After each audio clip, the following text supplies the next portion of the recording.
I am here standing here with the fabulous, oh my God, fabulous Michael Beach. Michael, how are you doing? I'm doing very well. Having a great time. Very well. I mean, you stay busy. So what are you up to now? Now I'm still actually. I thought I finished, but I'm doing a Hallmark film with Eddie Cibrian and Eric LaSalle is directing. It's called Playing Father. And it's a Father's Day thing, but unfortunately it won't be out till next year for Father's Day. But you know, it's one of those, you know, feel good, grow up and learn and treat your kids well type of movie. Great. Yeah. So you're playing a good guy in this one? Yeah, he's kind of like a what is he? He's kind of like a guy who really has insight that the main character needs, you know, and so he comes to him for advice and. You know, and they create this great relationship. Okay, because you know you can play a great bad guy, too, now. Well, those are the fun roles to play, yeah. That's what I keep hearing. Oh, yeah. Anybody that says differently doesn't know what they're talking about. Okay, now, okay. So, okay, you also have a movie that's coming out with One Village, right? With Eddie Griffin? Yes. A Fool and His Money, David E. Talbert production. And that was just something we hustled and we worked on it for about 7 days, and it's a stage play that we filmed that is that I'd never done before. Okay. And it was a lot of fun. It was much more fun than I thought it would be. And of course with David Talbot behind it, the guy just loves to have fun, you know, and he loves collaboration. You know, I mean, he's the guy in charge, but he loves it when people are actually trying to better the project. So I have fun when I work with David. So do you like doing stage work, or do you prefer film and television? Well, I mean, artistically, stage work is much more gratifying in terms of actually doing the work and then not having to wait to actually feel the love from those who are watching. It's so instant, and it requires so much more. You do get a depth, I think, that you can't get in film to some degree, because you spend a lot of time rehearsing and breaking the character down. Excuse me. In film, you know, you're like, hey, I'm Mike. Hi. Yeah. Okay. Well, yeah. Okay. Let's get in the bed. And, you know, I mean, it's just, I mean, sometimes it can be fun, but at the same time, it's not, you do a lot of the work on your own. Right. And then you bring it in, as opposed to doing the work with the actors that you're working with and getting to really have a sense of each other. That's what's the difference between stage and film. One of them. So do you plan to do some more stuff behind the scenes? I mean, because we already know you're on camera. We see you all the time. But would you like to do some stuff behind the scenes, like directing, writing, producing? Well, directing is not really my thing, but I do like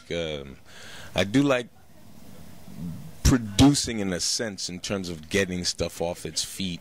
Or helping get stuff off its feet. And the writing aspect, it's just that it's not something that I'm really great at. You know, it's not something that I'm knowledgeable in, and it's much more difficult to do because you're required to handle so much more. Except today, just like we were just talking about technology, it does make it easier if you say, listen, let's just get a group of people together, create something, and put it down, and who knows what's going to happen. The big problem is distribution and getting it out there, but I think anyone can really make a film. It's just about whether or not anybody's going to actually see it outside of your family, you know. Right. Very true. So what advice would you give to young actors that are interested in getting into the business? People who are interested in acting. Right. It doesn't matter your age, but so many people think that, you know, you just get out there and you start doing it, and people just get lucky, and people do get lucky, but the percentage is so small. I mean, just minute. It's not even worth discussing the people that get lucky. It's irrelevant. For those of us who, you know, have to work and hard and train and go in and get the job, My advice is to train. My advice is to go to classes. Talk to me. Talk to you. Well, actually, you were talking to the Movie Talk. Yes, indeed. How you doing, Movie Talk? Doing all right. All right. So tell me, what all do you have going on now? Because you are a very, very busy man. Yes, I am. Well, let's see here. Right now, we are here talking about A Fool and His Money. Also, I'm about to film another one of my screenplays. It's called Mojo. It's about this Johnny Cochran type attorney who's in entertainment law, forgot where he came from. Okay. His grandmama's a high priestess from New Orleans. She puts a mojo on him, sends him back to the 1700s on a plantation to teach him a lesson. Oh, Lord. All the slaves look like famous black people you know today. There's a 50-cent slave. There's a Snoop Dogg slave. Bill Cosby slave has 3 children. He just thinks it's wrong that the children don't have any ice cream to cool off in the hot sun. And he invents pudding.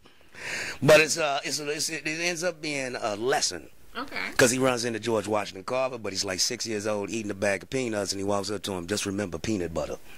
So, you know, he escapes a few times as a Richard Pryor slave, this, that, and the other. But long story short, at the end of this, slavery is abolished, and his great-great-grandfather, Ismail, gets set up. Okay. And now all of his attorney skills have to come into play to get his great-great-grandfather off. Otherwise, he doesn't exist because Ismail has yet to be married and have children. Okay. Yes. So that's next slated. We start filming that in the end of September. At the end of September. And if you happen to be in Las Vegas, Nevada, ladies and gentlemen, you can catch me at the Rio Casino Monday, Tuesday, Wednesday, 7 o'clock for the next year. Monday, Tuesday, and Wednesday for the next year. Yeah. Now, I like your job. Yeah, I love did a that. year contract. I ain't mad at you at that at all. Not mad at you I at got all. drafted. That's a good kind of job. Yes, indeed. Yes, indeed. I got drafted. It ain't got nothing to do with the war. So do you like being in front of the camera or doing more stuff behind the camera now? I like being anywhere near camera. Okay. You know, whether it's behind it, in front of it, off to the side of the camera. You know, camera has generated a lot of revenue for the Griffin family. So me and camera, that's why I'm looking at it now. I know you right here, baby, but I'm looking at the bank maker. I don't blame you. Go ahead, baby. I don't blame Talk you. to me. Talk to you. Yes. And who else would you like to work with? Because you work with some great people in Hollywood. Yeah. Let's see, you know, to the kids, just dream big. That's all I can say. You know, I dreamed about working with Denzel Washington, worked with Denzel Washington, dreamed about working with brother Michael Beacham, worked with him on this project right here. Man, Just doing whatever. just dream big, man. Wanted to work with Eddie Murphy. We did Norbit. You understand me? Wanted to work with Richard Pryor. Played him while he was on the set. Roughest acting job I ever had. Because he right there. I'm like, how am I doing? She got it down, motherfucker. Shit. Don't change a motherfucking life. You know what I mean? Wanted to meet Michael Jackson. Became good friends with him and shit, you know. Met the little yellow midget with the pumps, Prince. Yeah, you know. Did about 27 songs with George Clinton. Just dream big. So, you know, who I'd like to work with, I just got to keep thinking about who I'd like to work with because God make dreams come true. Amen to that. Yes, indeed, feed the needy. All right. Would you like to do another television show? Because I still I'd like to lay hands on you right now. Heal! Because I still enjoy Malcolm and Eddie, I will totally admit. Yes, indeed. Well, that was 5 years of television was enough for me. You know, because that's a whole different kind of art form, especially on the sitcom, you know, because the characters really don't have time to be developed. So, you know, it becomes, unless it's really quality writing, you know, you're just, you know, doing premise, middle, punchline, getting to the joke, and selling soap. So, you know, unless it's the right product, you know, there's no... Nah, I ain't interested in no TV right now. That's what. Right this minute? Right at this minute. Right this minute. Okay. All right. Well, thank you so much for spending a few minutes to talk with me. Oh, baby, that's it. That's all. We over. I'm sorry. We divorced. Got on. Stay tuned.